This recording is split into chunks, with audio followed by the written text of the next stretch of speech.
Bom dia. Da paz. Quero confessar aos irmãos que me sinto muito honrado em pregar, em ser a primeira pessoa a pregar no templo reformado, na reestreia do templo, né? Me sinto realmente lisonjeado pela honra que eu recebi de Deus e pela honra que eu recebi da parte dos irmãos.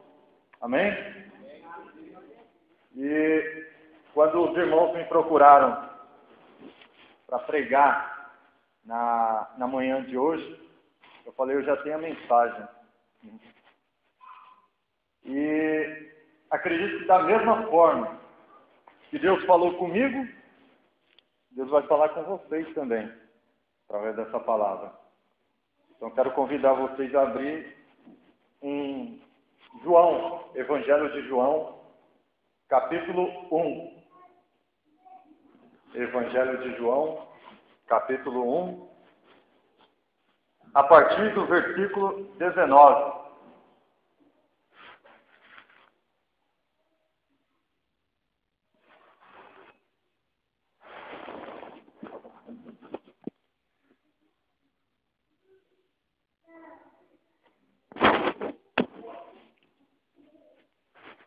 Evangelho de João, capítulo 1, a partir do versículo 19.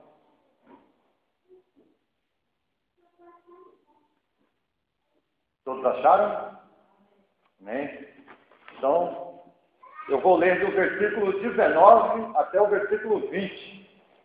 Diz assim: E este é o testemunho de João, quando os judeus mandaram de Jerusalém sacerdotes e levitas para que lhe perguntassem: Quem és tu? E confessou e não negou. Confessou: Eu não sou o Cristo. E perguntaram-lhe: Pois que? És tu Elias? E disse: Não sou. És tu o profeta? E respondeu: Não. Disseram-lhe, pois: Quem és? Para que demos resposta àqueles que nos enviaram. Que dizes de ti mesmo? E disse: Eu sou a voz do que clama no deserto. Endireitai o caminho do Senhor, como disse o profeta Isaías. E os que tinham sido enviados eram dos fariseus. E perguntaram-lhe, e disseram-lhe: Por que batizas? Pois se tu não és o Cristo, nem Elias, e nem o profeta. João respondeu-lhe, dizendo: Eu batizo com água, mas no meio de vós está um a quem vós não conheceis. Este é aquele que vem após mim, que foi antes de mim, do qual eu não sou digno de desatar a correia das sandálias. Essas coisas aconteceram em Betânia, da outra banda do Jordão, onde João estava batizando. Senhor, nesta manhã, eu te louvo, te glorifico por estar aqui neste lugar e pela honra que o Senhor me concedeu em ministrar essa palavra. Que nessa manhã o Senhor possa me usar para falar com a tua igreja e que a tua igreja estejam com os corações abertos, Pai, para receber a tua palavra. No nome do teu Filho amado Jesus, eu lhe peço, Espírito Santo, usa a minha vida, usa a minha boca, para transmitir a tua palavra à tua igreja. Amém.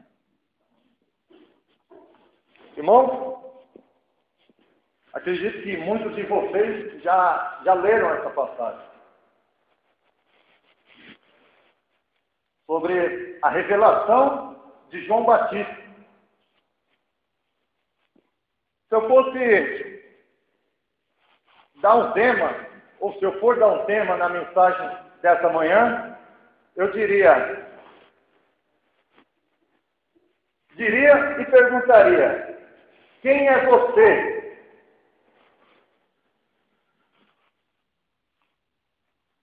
E o que você veio fazer nessa vida? Uma pergunta que você deve se fazer: quem eu sou? E o que eu vim fazer?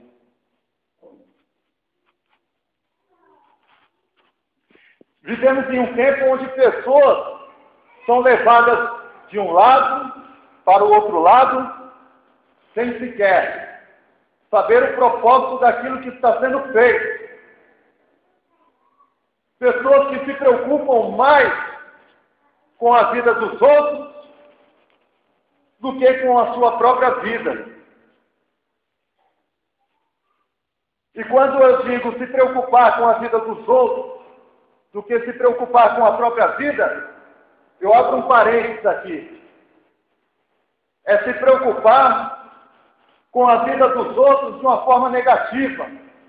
Porque se preocupar de uma forma positiva, em se dar por aquela pessoa, é totalmente diferente. Agora, quando você se preocupa com a vida do outro, da outra pessoa, baseado no que está escrito em Mateus capítulo 7, entre o verso 1 até o verso 3, aí sim, é terrível. Mas quando nós nos preocupamos com a vida do outro, com o objetivo de ajudar, aí sim, é para a glória de Deus. Mas aqui nós vemos pessoas procurando João Batista. E João Batista, ele já sabia muito bem quem ele era e sabia muito mais do que ele havia para fazer. A que ele veio fazer na vida dele. João Batista foi uma pessoa que foi concebida através de um milagre de Deus. E aí eu começo a viajar na história e começo a imaginar a mãe de João Batista dizendo a ele: Isabel, João Batista nada mais era do que primo de Jesus. E eu imagino Isabel dizendo para João Batista desde pequeno: olha, meu filho, você é uma promessa de Deus concretizada.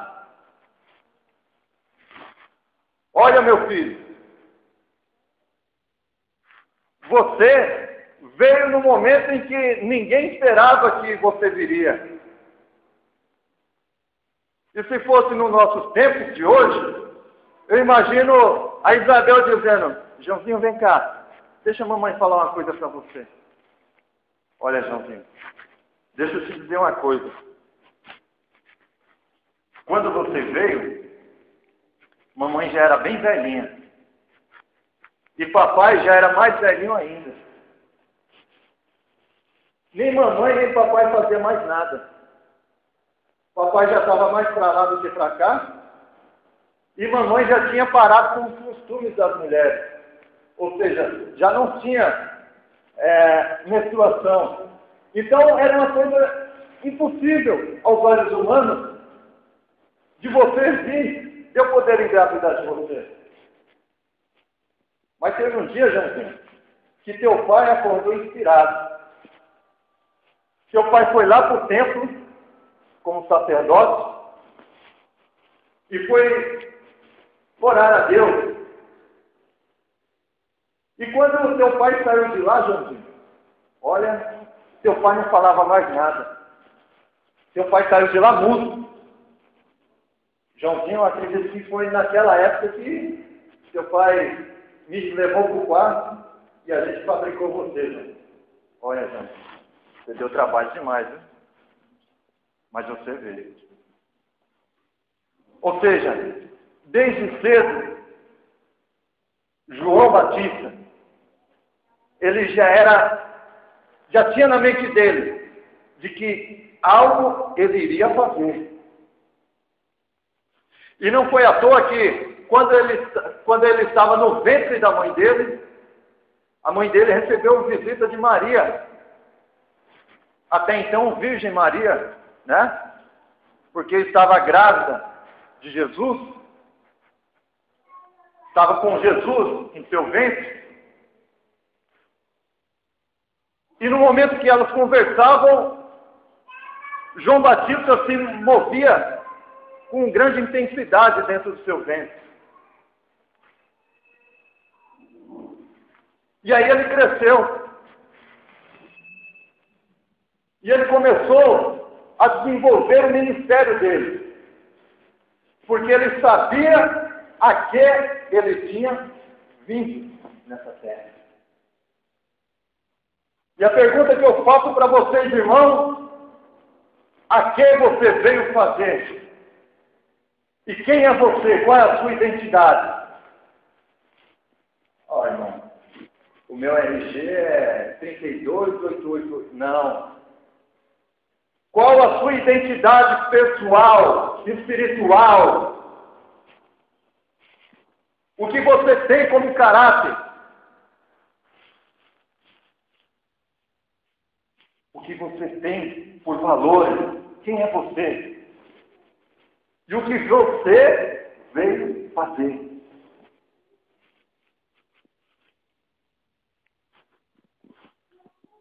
Devemos nos preocupar em definir quem nós somos e o que viemos fazer nessa vida, porque só temos uma.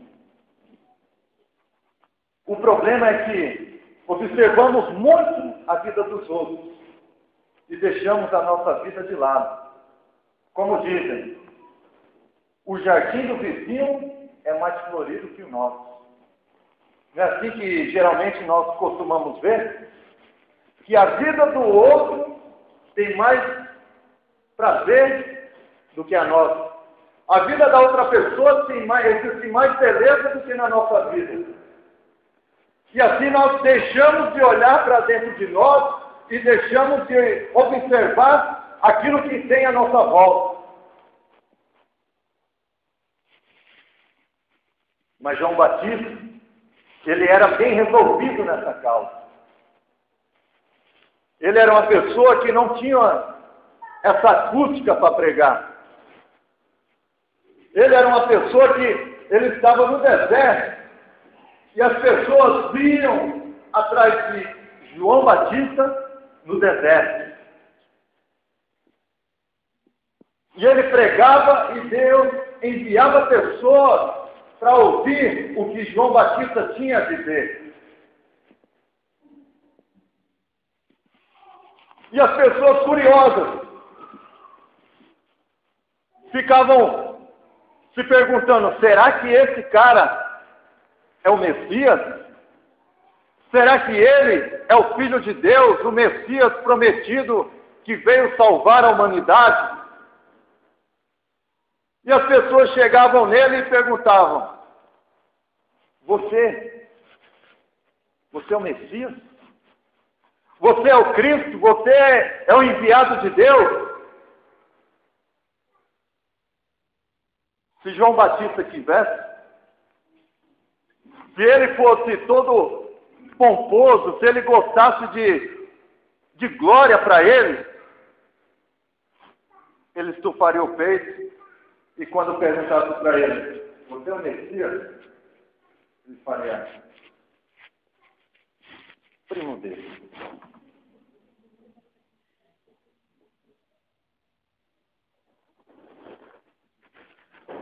Você conhece o Messias? Sou assim, ó, lá danado. Quer vir? Vem. Não. João Batista não usurpou a posição que ele tinha. João Batista, se ele quisesse, ele poderia dizer nos tempos de hoje: olha, sabe aquela música do Roberto Carlos? Fui eu quem compus. Esse cara sou eu.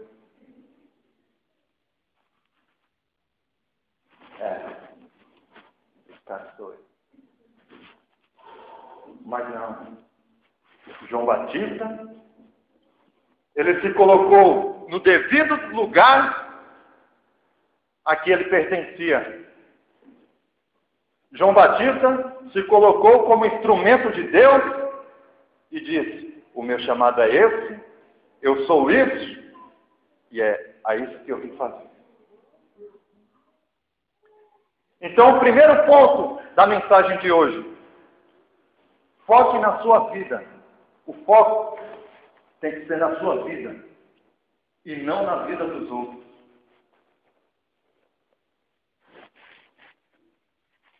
Não que você não tenha que ajudar os outros em caso de necessidade e você podendo ajudar.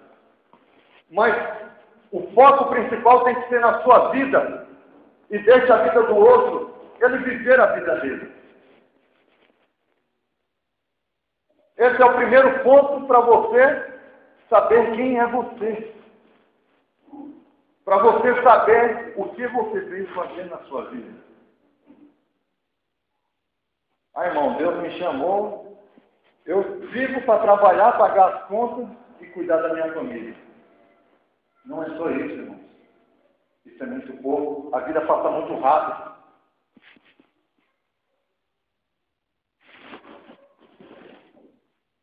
Há uns anos atrás eu segurava o Matias no colo, tinha acabado de nascer. Hoje já está com 10 anos. E para passar mais 10 anos vai ser um piscar de olhos.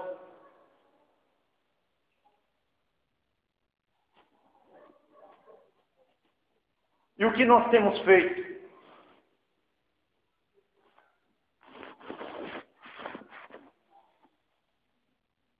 O primeiro objetivo que nós temos que ter é ser nós mesmos. É o ponto primordial para você saber quem você é. Seja você mesmo. Tenha autenticidade. Não deixe ser levado por conversas de A, conversas de B. Saiba se definir realmente quem você é. Não se preocupem da forma que os outros tentam rotular você. Mas se preocupe realmente com o que você tem dentro de si, de quem você é, independente da forma que os outros se rotulam.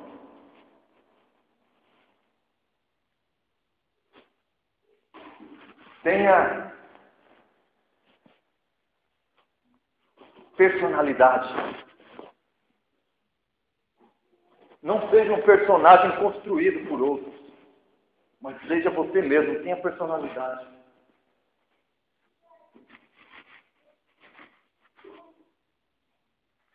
Não se preocupe em mostrar aquilo que você não é. Aquilo que você é na sua casa, aquilo que você é na igreja, no seu trabalho, tem de ser em qualquer lugar. Tem de mostrar para as pessoas o que você realmente é. Porque geralmente nós só mostramos o que nós queremos. O que a gente sabe que não presta, a gente esconde. A gente coloca debaixo do tapete. Tente ser realmente o que você é.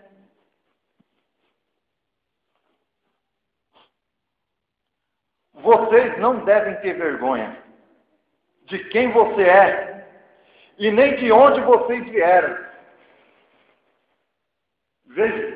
Eu vejo pessoas que têm vergonha do que são e têm vergonha de onde vieram. Têm vergonha das suas origens, têm vergonha do que exercem. Irmãos, Não devemos ter vergonha das nossas origens. A nossa origem faz parte da nossa história. A nossa origem faz parte da nossa vida. Se nós olharmos lá para trás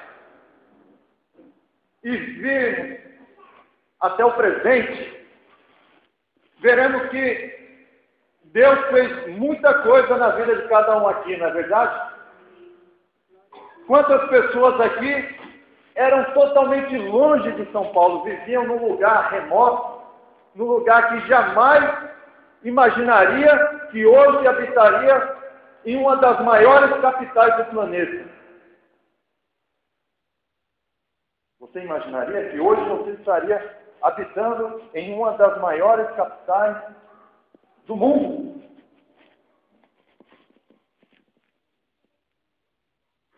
E Deus foi trabalhando a sua história, Deus foi movendo as coisas, e você, através das suas atitudes, foi contribuindo, e hoje está aqui. Para a glória de Deus.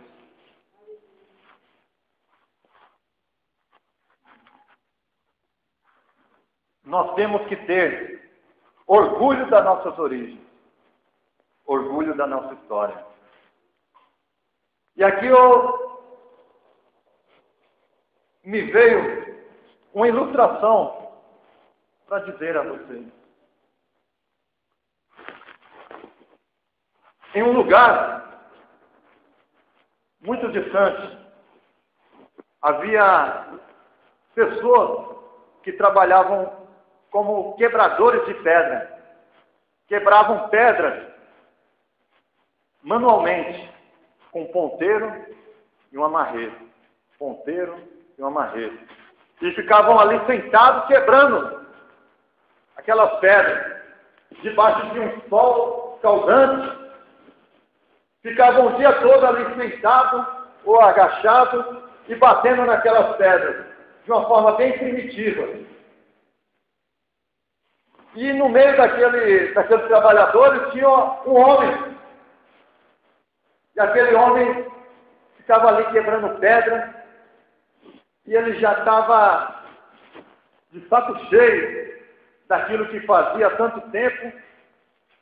Chegava de manhã e ficava durante o dia todo debaixo do sol, quebrando pedra.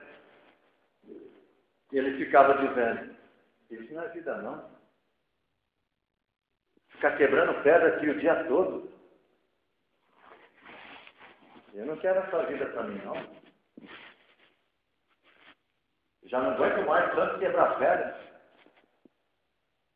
E durante o expediente, passava um homem sentado em um elefante e ficava andando para lá e para cá. E ficava fiscalizando os trabalhadores por todo aquele território que era imenso. E ele dizia: quebrar pedra não é boa coisa não. Vida boa mesmo é esse homem aí, ó, que fica andando de elefante o dia todo. Ah, meu Deus, eu não quero mais quebrar pedra não. Eu quero andar de elefante, que andar de elefante que é bom mesmo. E Deus ouviu esse homem falar e falou: então você vai andar de elefante. E ele começou a trabalhar sentado em cima de um elefante. E ele começou dizendo: oh, mas agora está bom demais, né? Agora sim estou andando de elefante. Mas o que ele não imaginava é que ele tinha que andar o dia todo com as pernas abertas em cima de um elefante, debaixo de um calor terrível, e andar por mais de 12 horas com as pernas abertas em cima daquele elefante, debaixo daquele sol quente. E depois da primeira semana de trabalho dele, ele já estava todo assado. E ele começou a dizer: ah, mas andar de elefante é ruim demais. Não é isso que eu escolhi para mim, não. Eu não quero andar mais de elefante, não. E fica andando 12 horas, mais de 12 horas, debaixo daquele sol. Fica me castigando. Ah, não é isso que eu quero para mim, não. Eu quero ser o sol. O sol, sim. O sol fica lá em cima. Fica castigando todo mundo com aquele calor quente. Ah, eu quero ser o sol. Aí Deus falou, você quer ser o sol, meu filho? Então você vai ser o sol. E ele virou o sol. E ele estava todo contente lá, sendo sol. Castigando todo mundo se derretendo em suor e ele lá dentro de boa. E o pessoal procurando água para beber, e todo queimado do sol, torrado do sol, ele achando uma maravilha. Ah, seu sol é bom demais, seu sol. Agora eu estou por cima de tudo, ninguém me atrapalha. Mas aí ele não contava que existiam as nuvens. E as nuvens vieram e fechou o sol. E as pessoas não tinham mais o calor do sol. E os raios dele não puderam mais passar para as pessoas, para a terra. E eles se sentiam incomodados. Ele falou, esse negócio de sol eu acho que não é uma boa ideia, não. Acho que o bom mesmo é ter a nuvem, né? Porque a nuvem, ela não tem tanto sol. Deus, eu quero ter a nuvem. Agora eu já sei o que eu quero ser. Eu quero ter a nuvem. E Deus falou para ele, então seja a nuvem. E ele todo feliz porque era a nuvem. E levava a chuva para um lado, levava a chuva para o outro. E ficava tampando o sol. E ele ficou pensando, agora eu achei o que é bom para mim. Foi a nuvem. Agora ninguém atrapalha. Eu faço o que eu quero. Jogo chuva ali. E tampo o sol. Mas ele não contava que existia o vento. E veio as correntes de vento e começou a jogar ele para lá, jogar ele para cá. E ele se sentiu incomodado com aquilo tudo. Ele falou, mas que vento terrível! Não me deixa quieto, não me deixa em paz. Ah, Deus, eu não quero ser nuvem, não. Esse negócio de ser nuvem não dá certo para mim, não. Eu quero ser mesmo é o vento. O vento, sim. O vento faz aquilo que ninguém consegue impedir. Senhor, eu quero ser o vento. E Deus falou, então seja vento. E ele virou o vento e começou a bagunçar com as nuvens, jogava as nuvens para lá, jogava as nuvens para cá. Começava a passar sobre a terra e derrubava o que queria através da força dele. E quando as mulheres viam o vento, já começava a segurar a saia para o vento não levantar a saia. E o vento estava fazendo a miséria, estava fazendo e acontecendo. E ele falou, esse negócio de vento é a melhor coisa que existe mesmo. Esse negócio de vento é a melhor coisa. Mas ele não esperava que existia as pedras, as grandes pedreiras. E aí quando ele ia contra essas pedreiras, a pedreira nem ligava para o vento. Continuava a vida dela tranquilamente. E o vento ficou incomodado com aquilo, ficou chateado. E quanto mais forte ele ia contra aquelas pedras, aquelas pedreiras, mais ele se cansava e se irritava. E ele disse para Deus, Senhor, eu fiquei rodando esse tempo todo e nunca percebi que a melhor coisa mesmo é ser pedreira. Me transforma em pedreira, que pedreira não tem vento que atrapalhe, não tem nuvem que atrapalhe, não tem sol que castigue. Pedreira. É pedreira que eu quero ser. E aí ele se transformou na pedreira. E ficou lá imponente, com toda a cor. E aí ele ficou pensando, ninguém pode me derrubar agora. E passado um tempo, ele começou a ouvir um barulho lá no fundo, lá.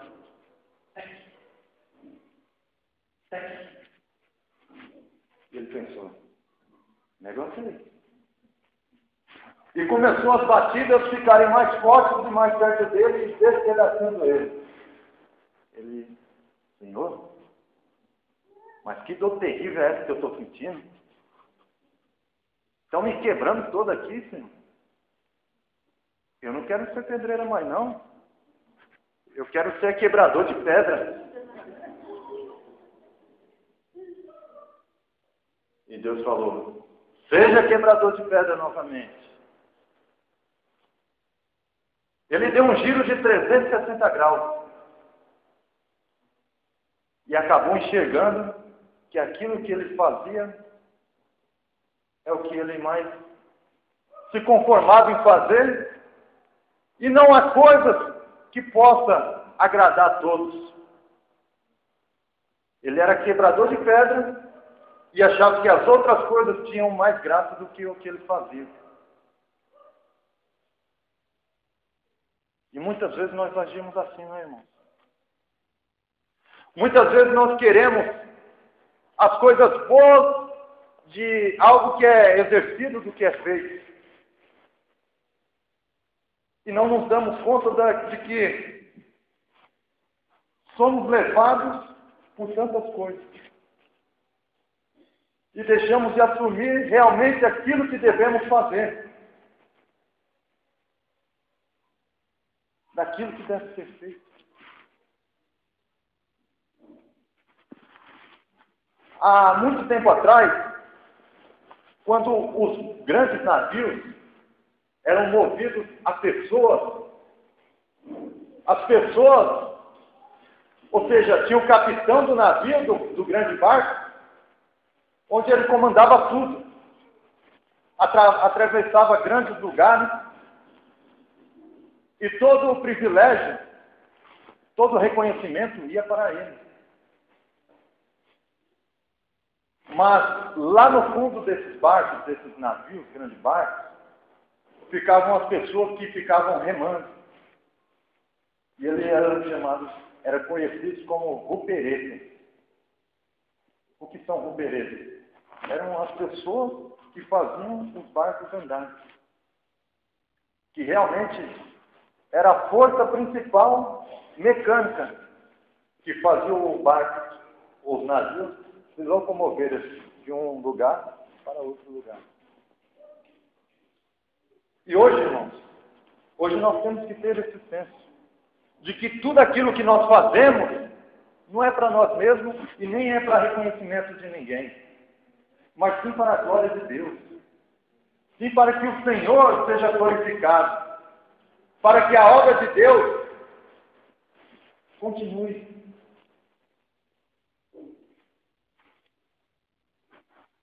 A gente tem que ter o seguinte senso, de ter orgulho daquilo que a gente faz, para não cair como esse quebrador de pedra. Qual a moral da história? Eu era feliz e não sabia. Esse é um exemplo de pessoas que se esquecem quem são. Então, lição número 2, ponto número 2. Seja grato a Deus pelo que você tem. Seja grato a Deus por tudo que você tem. Eu acredito que nos dias de hoje também existam pessoas como João Batista, que não querem ser ovacionadas, não querem receber holofote, não querem lugar de destaque, apenas querem ser instrumentos nas mãos de Deus. Eu acredito que da mesma forma que ocorreu com João Batista, nos dias de hoje também ocorre. Pessoas que não querem ser badalados, nem reconhecidos, nem receber lugar de destaque. Mas se colocar diante de Deus e falar, Senhor, Me usa como instrumento em tuas mãos. Me usa para que eu possa contribuir de uma forma positiva para o teu reino. E João Batista era uma dessas pessoas. Eu acredito, irmãos, que João Batista, no momento que ele batizou Jesus, ele tinha dentro de si: a minha obra, a minha missão está concluída.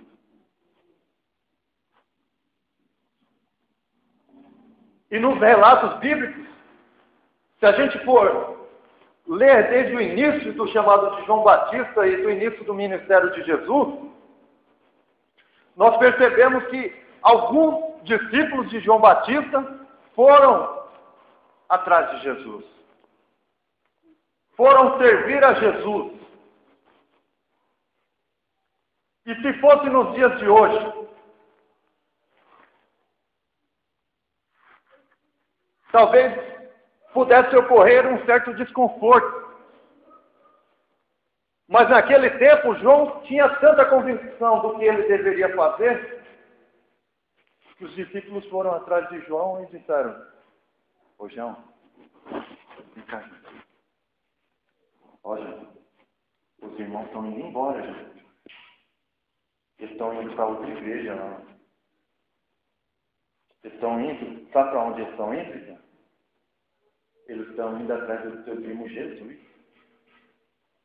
Ô João, isso é de Deus, João. E João Batista disse: é necessário que ele cresça e que eu diminua. Aquilo que nós fazemos é necessário que o Senhor cresça e que nós diminuamos. Aquilo que nós fazemos deve ser para a glória de Deus e não para reconhecimento humano. Se alguém te questionar: mas irmão, irmã, eu não vejo você fazer coisas que é percebido. Quem é você para questionar aquilo que cada um faz? Cada um sabe do chamado que Deus tem para você. Antes de cobrar alguém, pergunte a você mesmo: o que eu tenho feito? E pergunte também: quem sou eu para cobrar atitude A ou B de outro irmão?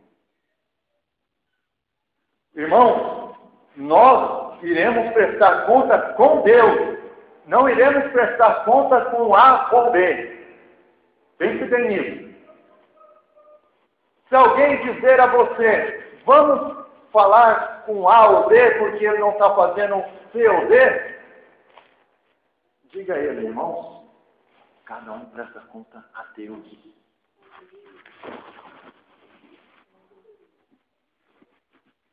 João Batista, ele não teve problema nenhum em dizer isso. Quando perguntaram para João Batista já sabia realmente quem ele era e o que ele veio fazer na terra. Quando perguntaram para ele: quem é você? Ele disse: eu sou a voz do que clama no deserto. Eu sou aquele que veio preparar o caminho do Messias. João Batista, ele não era levado por ninguém.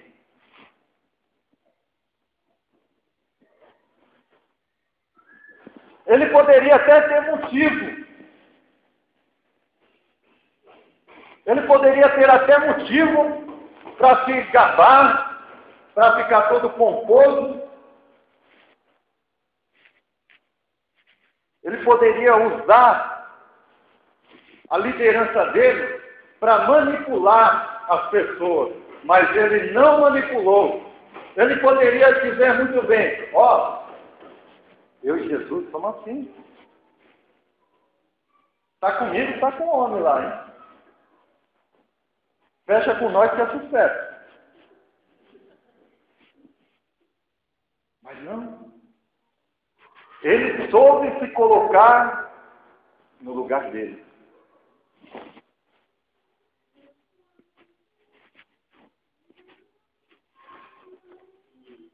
Nunca devemos nos esquecer da nossa dependência de Deus. E só como parênteses, a nossa dependência de Deus reflete muito em João, no Evangelho de João, capítulo 15, onde Jesus diz que Ele é a videira verdadeira e que aquele que não está ligado na videira não pode dar frutos. E de que sem Ele nada podemos fazer. E a gente não deve se esquecer também de quem somos. Existem pessoas que se esquecem quem são. Alguns exemplos de pessoas que se esquecem quem são. Davi, o rei Davi. O rei Davi, ele tinha centenas de mulheres. Ele poderia se deitar com a mulher que ele quisesse, desde que ela não fosse casada. Mas ele caiu no grande erro. Quando Deus já tinha entregue para ele grandes riquezas, grande parte da terra de Israel. E aí, num belo dia, ele passeando no palácio dele, ele olha pela janela, passando e vê alguma coisa diferente. Falou, opa, o negócio está bom ali. Ele tentou sair, imagino eu, ele tentando sair e a cabeça segurando ele. O rapaz, aquilo ali é um avião. E chamando um dos seus servos, Manezinho, vem cá. Chama aquela mulher para mim ali. Quero conhecer ela. Eu imagino o seu servo dizendo para ele, ah, meu rei, deixe essa mulher quieta, pelo amor de Deus. Essa mulher é mulher do seu comandante. Não. Eu quero conhecer ela. E aí, aquele servo obedeceu as ordens do rei e trouxe a mulher por nome de Batseba até ele. E aí ele fez o que todo mundo já sabe, né? Acabou fazendo coisas que não deveria ter feito. Deitou com ela, foi no quarto, foi em todo lugar do palácio. E aí veio as consequências. E aí Deus disse a Davi, Davi, você se esqueceu quem você é. E aí as consequências para Davi foram muito grandes. Deus perdoou Davi, Deus perdoa a gente, irmão. Mas as consequências dos erros, nós temos que lidar. Outra pessoa que se esqueceu quem era, o rei Uzias. Diz a Bíblia, em 2 Crônicas, capítulo 26, que o rei Uzias era o filho do rei Amazias e que ele foi próspero em tudo o que tinha feito. Tinha um ótimo exército, mas um belo dia, ele já todo inchado, todo eu posso, teve a grande ideia, e por que não dizer a terrível ideia, de queimar incenso no altar do Senhor, no altar do incenso. E aí, quando ele toma essa iniciativa, essa atitude de queimar incenso, os sacerdotes, avistando o rei Uzias queimando incenso, diz para ele, Uzias, pelo amor de Deus, Uzias, sai desse negócio, Uzias, não mexe com isso não, meu filho, sai fora. Tu vai arrumando dor de cabeça para a tua vida. Daí, rapa, ninguém vai ficar sabendo não, Uzias. Vai, faz. E Uzias, eu sou o rei de Israel. Eu posso fazer aquilo que eu bem entender. E o sacerdote diz a ele, Uzias, só cabe ao sacerdote queimar incenso no altar do Senhor. E Uzias falou, eu sou o rei de Israel. E o sacerdote, Uzias, sai fora, Uzias, tu está leproso, Uzias. Você esqueceu quem você era, Uzias. Você é rei. Você não é sacerdote, Uzias. E diz a Bíblia que Uzias morreu leproso. Porque Uzias se esqueceu quem ele era. E Pedro, o apóstolo Pedro. O apóstolo Pedro foi um cidadão de muita coragem, de muita bravura. Em um determinado momento que Jesus, antes de Jesus ser entregue aos soldados, Jesus dizendo aquilo que iria acontecer a ele, e Pedro disse a Jesus, Senhor, com o Senhor eu vou até a morte. Com o Senhor eu dou a minha própria vida, Senhor. Eu imagino Jesus olhando para Pedro e dizendo, Pedro, não fala isso não. Tu não sabe nem o que você está dizendo aí, Pedro. Não, Senhor. Eu dou a minha vida para o Senhor. E Jesus, você não sabe quem você é, Pedro. E depois daquele momento, eles foram para o Getsêmani, e Jesus orando, e aí chegaram os soldados, e Pedro foi o primeiro a tomar a iniciativa de defender Jesus. Essa é bem a verdade.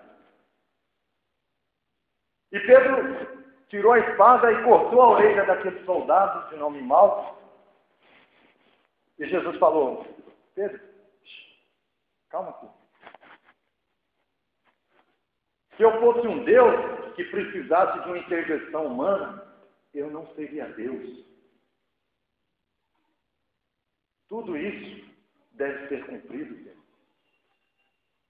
O soldado, vem cá. Ele pegou a orelha e colocou de volta no lugar. Falou, Pedro, o reino de Deus é paz. Guarde a sua espada. E Jesus ainda fez mais. Livrou a vida dele. Porque Jesus falou, o negócio aqui é comigo. Deixe que os meus discípulos vão embora. E aí, todos eles foram embora.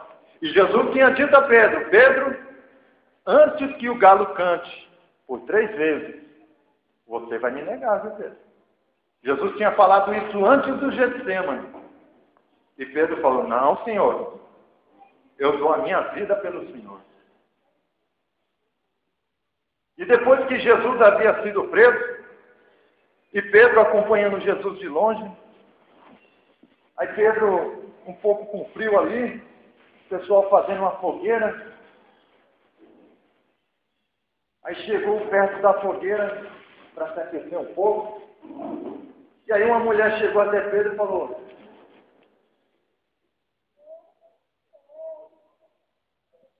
conheço você. Você é um daqueles homens que andava com Jesus. E aí Pedro, Jesus? Deixa eu ver, Jesus. Não conheço Jesus não. Quem é esse homem? E aí, pouco depois, chegaram nele e perguntaram, opa, você é Galileu. Você andava com Jesus também. E Pedro, Jesus? Deixa eu ver, Jesus. Está louco? Não conheço nenhum Jesus. E pela terceira vez, outras pessoas chegaram até ele e falaram: não tem como dizer que não é você, não. Eu vi você no barco com Jesus, eu vi você no monte com Jesus. Aí sou eu que estou dizendo, tá, irmão? Para ilustrar para você. Você estava com Jesus em um monte de lugar. Você era um dos secretários de Jesus. Ele: você está louco? Está me confundindo com outra pessoa? Não sei quem é esse homem. Nunca cheguei perto dele. E depois disso o galo cantou. E diz a Bíblia, em Lucas capítulo 22, que quando Pedro negou pela terceira vez, Jesus se virou e olhou para Pedro. E o galo cantou e Jesus olhou para Pedro. E se fosse um de nós, no lugar de Jesus, ficaria pensando: infeliz. Ia morrer afogado, eu salvei ele. Curei a sua sogra. A primeira coisa que viria na nossa mente é aquilo que a gente tinha feito por Pedro. Ia morrer lá no Getsemane e salvei a vida dele. Deixa estar, Pedro. Tu vai achar o teu. Mas não. Jesus olhou para Pedro. E com o olhar que Jesus deu a Pedro, Pedro automaticamente se culpou pela atitude dele. E disse: o Senhor me conhece melhor do que eu mesmo. O Senhor realmente sabe quem eu sou, diferente de mim, que não sei quem eu sou. Em uma mensagem que eu ouvi certa vez, irmão, o pastor Ariovaldo Ramos, ele disse: a Moisés, Deus entregou o seu povo. A Davi, Deus entregou o seu reino. E a José, Deus entregou o seu filho. O José, não o José do Egito, mas o José, marido de Maria. Porque José, mesmo sabendo que o filho que Maria esperava não era dele, mas era fruto do Espírito Santo, José foi uma pessoa, foi um camarada que exerceu muito bem a função de pai com Jesus. E digo mais, ele exerceu uma função com uma imensa discrição. Ou seja, ele foi discreto em toda a sua atuação como pai. Porque em toda a história da infância de Jesus, nós temos relato até os 12 anos de vida de Jesus sobre José, em todo o relato nós não vemos com veemência a narração se referia a José de alguma forma destacada.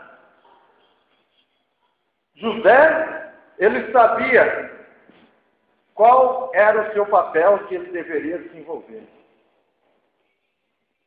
Ele foi totalmente discreto na sua atuação como pai de Jesus, mas nunca deixou de ser comprometido e participativo na sua criação.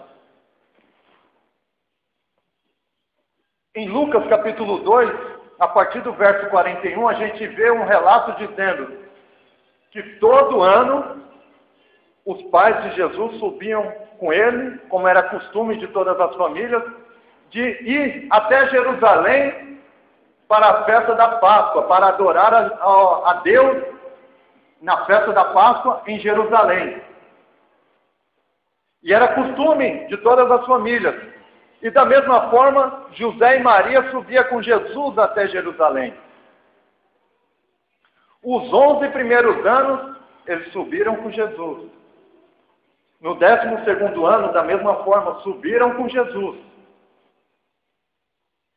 Só que um fato curioso aconteceu no 12º ano. Eles subiram e quando voltaram, depois de um certo lugar no caminho, eles perceberam que Jesus não estava com eles. E aí, eles procuraram por toda parte e Jesus não estava. E o que aconteceu?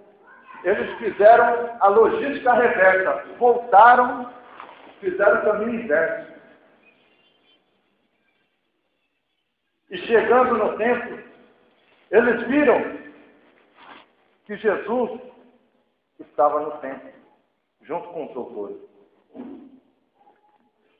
E qual é o que da questão nesse ponto? Durante os primeiros 11 anos, eles foram e voltaram com Jesus.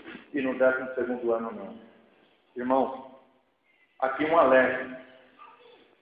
No 12º ano, Jesus não voltou com eles. Quantas vezes, irmãos, na nossa caminhada, nós pensamos ou imaginamos que Jesus está com a gente e Jesus não está com a gente. Na mente daqueles pais, na mente de José e de Maria, Jesus estava com eles ali. Mas Jesus já não estava mais com eles. Jesus tinha ficado. É necessário que a gente tenha maturidade espiritual e que a gente tenha atenção para que em determinados momentos da nossa vida nós não venhamos a se pegar dessa forma. Que na nossa caminhada a gente não venha pensar que nós estamos com Jesus, que Jesus está com a gente, quando nós já deixamos Jesus lá atrás. E o que devemos fazer? Voltar pelo mesmo caminho. E ver em que momento Jesus ficou. Em que lugar dessa trajetória. Em que atitude que nós deixamos de trazer Jesus com a gente. Eu vejo muitas pessoas fazendo inúmeras coisas em nome da fé. Dizendo-se que está fazendo aquilo em nome de Deus. Quando na verdade Deus já ficou para trás faz tempo. É necessário que a gente tenha maturidade espiritual e sensibilidade ao Espírito Santo, para que a gente não venha fazer nada como um fariseu, que faz coisas em nome da fé, que nós não sejamos pegos como legalistas, onde nós julgamos e condenamos as atitudes dos outros e deixamos de proporcionar o que o reino precisa que nós proporcionemos, que é paz, amor, gentileza, se preocupar em socorrer os necessitados.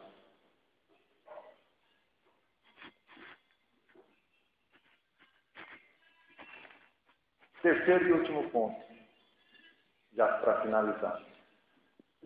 A ótica de Deus é diferente da nossa ótica. Então, que nós tenhamos cuidado ao agirmos ou dissermos algo, porque nem sempre aquilo que pensamos é o que Deus quer. Nem sempre aquilo que fazemos é a vontade de Deus. Então, que a gente se preocupe realmente uns com os outros, mas de uma forma positiva, de uma forma que nós venhamos ajudar aqueles que estejam precisando. Amém?